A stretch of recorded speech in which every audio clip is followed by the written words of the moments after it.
if you look at some of these creators that say these things, see how long they've been posting on YouTube for.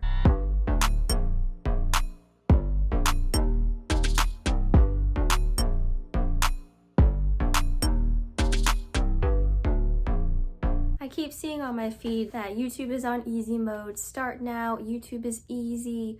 Please just start your channel now. And I feel like, I don't know why we're telling lies. I feel like that's a lie. And I'm a small creator. I am not monetized. I have started to become more consistent in the past few months, posting more than one time a week. I'm trying to post 2 to 3 times per week. For long form content, for shorts, I post daily or almost daily. I'm not here to sugarcoat things, and I'm not here to bash anyone on YouTube. I think you should secure your bag. I think you should do what you want as long as you're not hurting anyone. However, I don't think we should mislead anyone. Not everything is misleading, but I do want to address some points that I have been seeing on my feed regarding YouTube being on easy mode. If you're new here, I'm Selena. I do lifestyle, wellness, and travel content on my YouTube channel.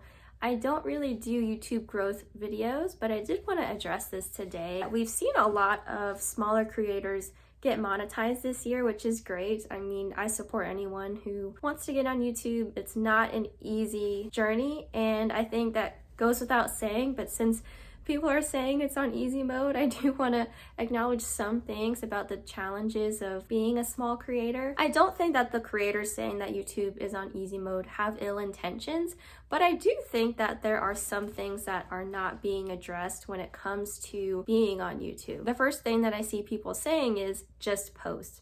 Now, I think it's great. I think it's great to encourage people to just get out there and start, because starting can be one of the hardest steps. To be honest, I think just really putting yourself out there, it takes a lot. And if you just post, that's great, but we're not really talking about the preparation into the production of a YouTube video. I think we have this perception in our minds that if you make a video, it's gonna go viral. I mean, it's happened to the best of us, but I think we don't take into account the preparation it takes. And depending on what your niche is, depending on the style of content you like to do, are you faceless? Do you like to do voiceovers? That can also take into account the workload for your channel. For example, when I first started, I did not do scripting. I kind of just went with it.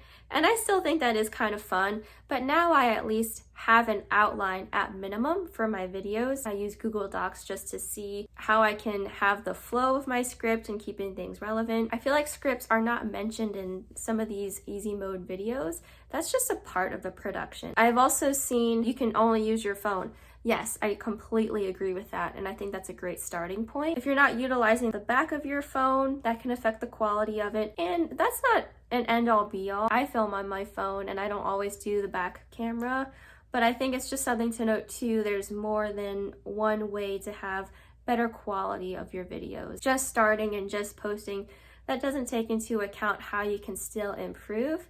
But I think it's a great starting point as someone who is an amateur and newer in being on YouTube. I think I've also seen some points being made about consistency and just putting in the work, which I think is great. However, if you've noticed, a lot of the creators that say, just do it, just start, you got this, just post your first video, you don't need a lot of editing, you don't need to get dolled up and things like that.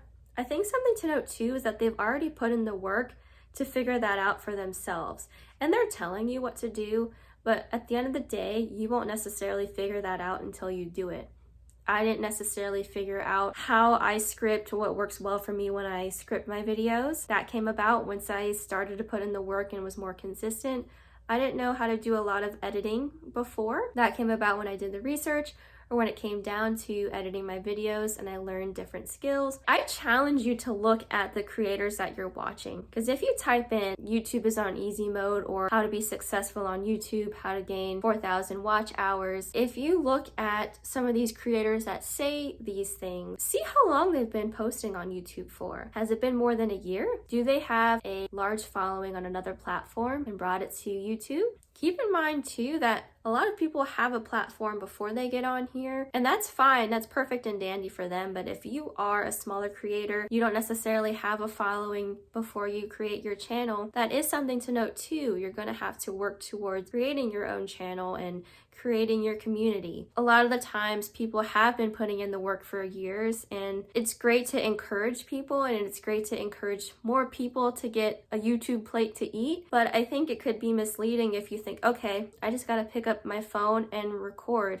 Yes, that's a starting point, but your first video is gonna suck. I mean, I'm just gonna lay it out there. I've been posting for about a year now, and I look back at my videos from early on. Now I see edits that I could have made. Now I see where I could have had more of a workflow with my script, and I see how I can improve.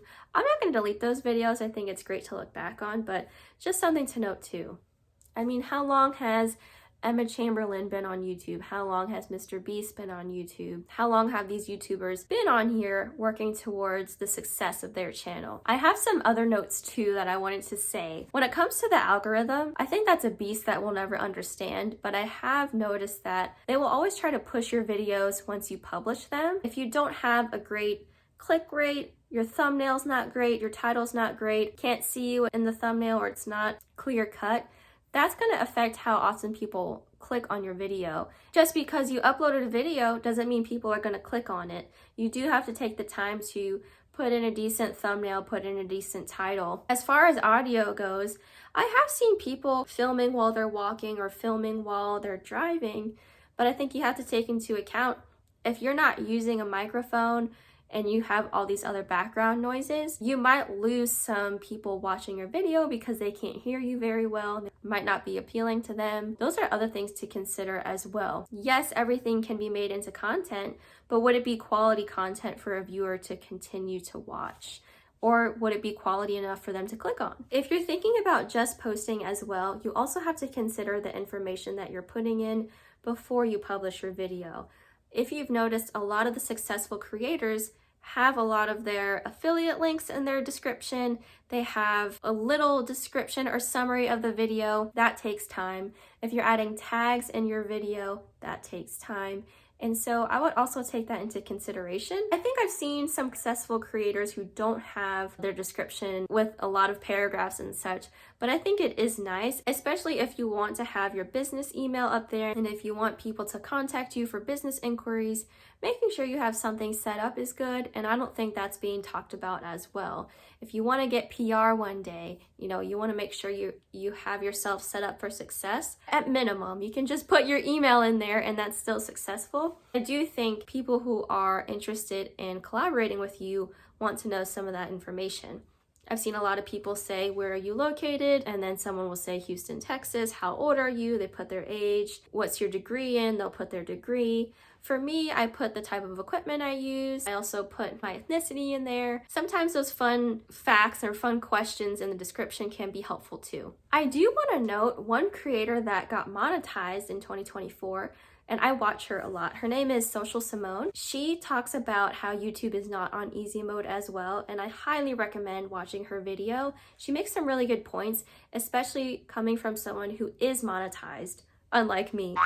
One of the things that she says that stood out to me is that putting in the work is essential. Like, you can say just post, like we talked about. You can say just press record, but putting in the work is more than just that one time you press record and you press publish and you think that your video is going to go viral. She mentions how you have to treat YouTube like a business, YouTube like a job. We can't just sit here and post maybe once a month or once whenever we feel like it. And if you notice too, from the creators that you watch, a lot of the times they post every single day. Some post multiple times a day. Some post every 2 days. That consistency, your viewers want to come back to you. You have to find what works for you, what rhythm works for you with filming, with scripting. I work a full-time job and I try to script my lunch break. A lot of the times when I come home after dinner, that's me editing. I batch create as well, but it took me a lot to get here. Again, I mean, at this rate, it's been a year since I've been creating, and this is fun for me. This is something that's kind of like my creative outlet, and if I get monetized, amazing. But I'm not selling you a course or anything at this point,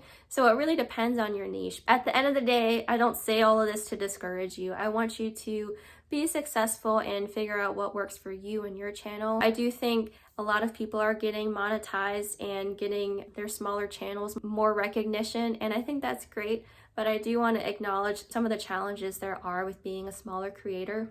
I definitely think you can do it. We're in this together. Just really keep up the good work and the consistency and keep doing your research. I mean, if this video found you, it's more so me sharing my experience and my opinion.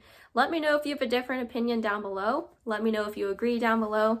I'd love to start that conversation, because if you're someone who got monetized faster, what worked well for you? Share with the class. If you have found success with your YouTube channel, please, if you have any tips, let us know in the comment section down below. Thank you so much for watching. As always, like, share, subscribe. If you don't, I just appreciate you being here, and I will see y'all in my next video. Bye.